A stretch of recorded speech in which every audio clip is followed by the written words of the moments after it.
Hey, Kevin here, Skylabs, bringing you another video. This is definitely going to be a fun one. I wanted to go over some more misconceptions that we've been hearing around the shop lately. I thought it'd be fun to do a follow-up to our last misconceptions video, and that's what we're gonna do. And definitely, if you've heard one recently that kind of perked up your ears, leave it in the comments. It's always fun to read through those and hear what you guys are hearing as well. And so with that, let's get into the video. Let's talk about some misconceptions. It's gonna be fun. Here we go.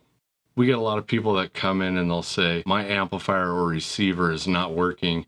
I need to get it recapped. I think so many of the Facebook groups and the forums, where people talk about getting things recapped so often that I think people think it's synonymous with repair. They think my amplifier is broken. I need to have it recapped and then it'll work again. And that is not the case at all. I don't know what the percentage is of a capacitor being the main issue to why a receiver or amplifier doesn't work, but it's low. Usually it's a transistor or a resistor that's failed. But a lot of people out there really do seem to think that completely recapping an amplifier or receiver will fix their problem. And it's just not true. Another one we'll hear quite a bit is, I think it just needs to be cleaned. I think somebody just needs to go in there with some DeoxIT and clean the pots. And DeoxIT has even gotten the nickname by a lot of people as technician in a can. And while DeoxIT or any electronics cleaner definitely has the potential of fixing some problems with a vintage piece of equipment, it is definitely not a technician in a can. If you've got a failed component inside of your amplifier or receiver, there isn't any amount of DeoxIT that's going to fix that piece of equipment. It needs to go to a technician. It's not a bad idea to try the DeoxIT first. If you're willing to open up your receiver or amplifier and watch a couple videos on how to use electronics cleaner, I definitely wouldn't discourage somebody from doing that because a lot of times it is that simple. So unfortunately for anybody out there that's been told your broken amplifier or receiver just needs a recap job, I hate to say it, I think the odds are against you that a complete recap job is going to fix your piece of equipment. The people on eBay that will sell you a recap kit for your amplifier, they definitely love that narrative being pushed around, but it's just not true. I'm sorry to say it, it's just not. And this is another one we hear all the time, and that is people will come in and say, aren't you worried about the boomers losing interest in the vintage audio hobby?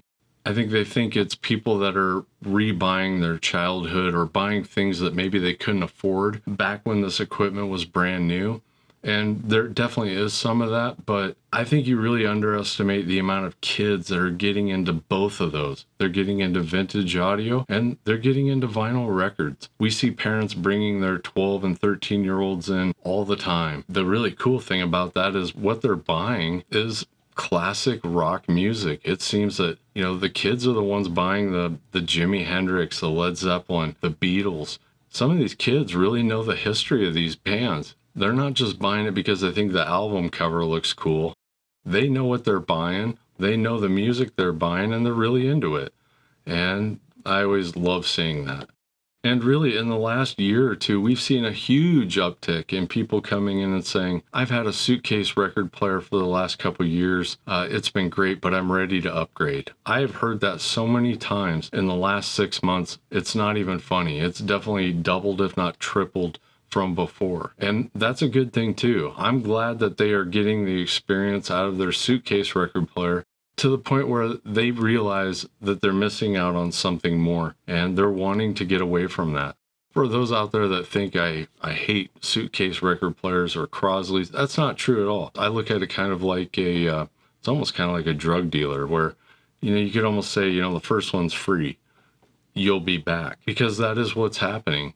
People are using those suitcase record players to dip their toe in the water of vinyl records, and they're realizing there's something there, and they're realizing that they could be getting more out of those vinyl records by buying a better player or a better system. Those little suitcase record players are doing their job, just like those old record players did back in the 70s for me. The record player that my sister and I shared was a Donnie and Marie, and we played that thing to death. I think the future looks really good for vintage stereo equipment and vinyl records. I haven't seen anything as far as the interest level or the sales go that would lead me to believe that we have hit the peak. It does seem like there's new interest coming in on a daily basis, and I think both of these hobbies are alive and well and not going anywhere anytime soon. And this is definitely one that's been picking up steam lately, and that is, I hear cassettes are coming back. Do you have any cassette decks? We do carry a few cassettes. You know, when they come in and they're in really good shape, we'll put them out on the floor for, $4 to $7, something like that. And we sell one every once in a while, but it's nothing that we restock on a weekly or daily basis by any means.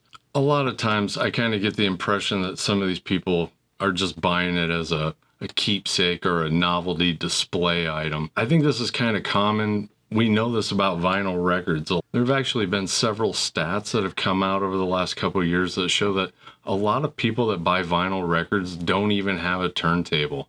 So I definitely think that's the case with some of the people buying cassettes. I think for a lot of people it is just kind of a nostalgic thing, and it's something that's kind of small and easy to just set on the shelf and relive your memory of maybe playing that cassette in your car in the 80s. And while I definitely think when cassettes came out, they served a huge purpose, and that was giving people portable music that sounded really good.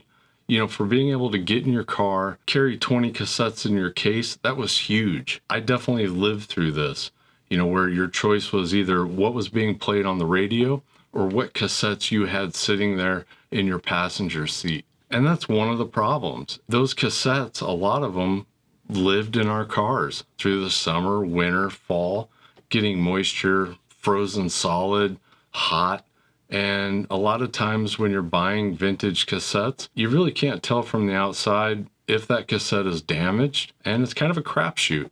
New cassettes are not being made, at least at anywhere near the scale of vinyl or CDs at this point. You do see a couple titles come out, Taylor Swift, those types of things. As far as really roaring back, I don't think cassettes are there, and I don't think they're coming back either.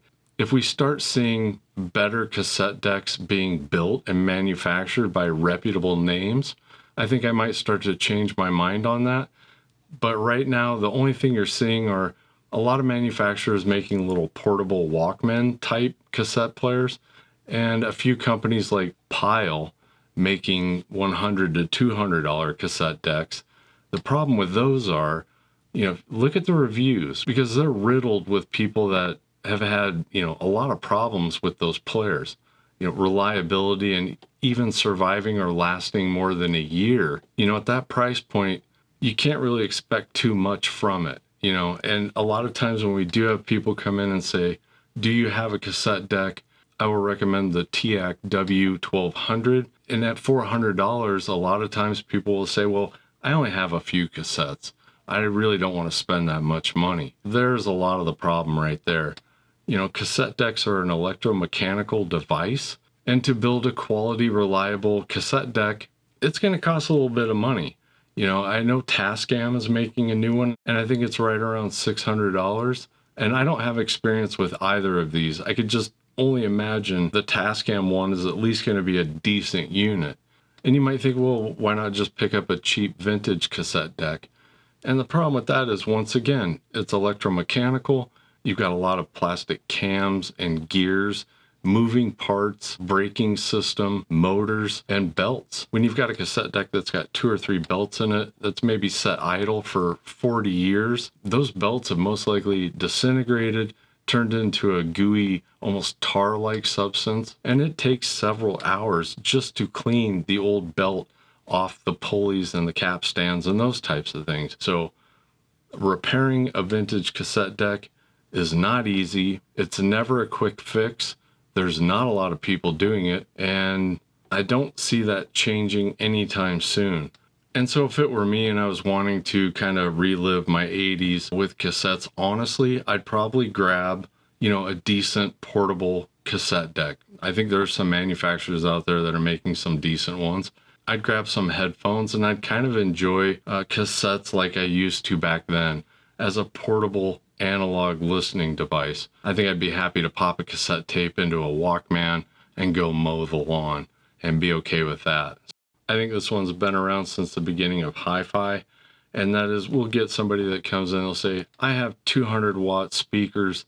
I need an amplifier with 200 watts. I really think this whole watt thing started out with the salesmen in the 70s and the manufacturers, because nothing pushes up the price of an amplifier or a receiver than that one metric of watts. A lot of people out there, especially new to the hobby, have it in their head that they need a lot of watts, and that's just not the reality. And I understand there's headroom and noise floor, and there are benefits to having a lot of watts. However, the majority of the people that are coming in to buy their first stereo system really shouldn't be concerned with the amount of watts, at least at that level. Most people do not use more than 5 or 6 watts. It's just not needed. A lot of times what I'll say when somebody says, I need a 200 watt amplifier, what are your goals? What are you trying to achieve?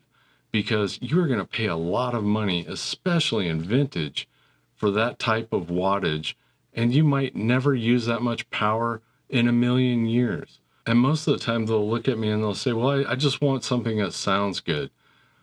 Well, okay, that's different. You can get 15 watts per channel and get amazing sound. You don't need 200 watts for something to sound good.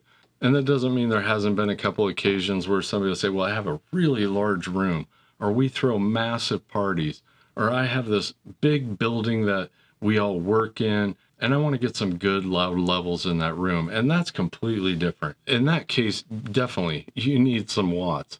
But I wouldn't look to vintage for that. I would get an amplifier that was made for pro audio, a PA amplifier, something with high wattage. For the average person just getting into a hi-fi stereo world, pick up something between 15 and 50 watts. Don't worry about the wattage yet. If anything, look at the efficiency of the speakers. That will tell you so much more than the maximum watts that speaker's rated to handle.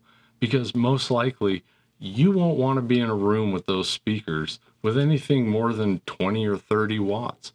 You'd be hitting decibel levels that will be painful. And so that's why, my advice to those just getting into it, don't worry about the watts. I pay more attention to the efficiency, and I pay more attention to getting a good quality amplifier or receiver, and worrying about those other things as you progress through the journey of the hi-fi world. Unfortunately, I just think the whole watts metric has been beaten to our heads by all the manufacturers and the salespeople in order to sell you a more expensive piece of gear than you're even going to use. Again, if you've heard something that just doesn't ring true to you, put it down in the comments. Those comments are always really fun to read through and hear what you've been hearing out there. So thank you for watching, and we'll see you in the next video. We'll see you next Sunday. Thank you.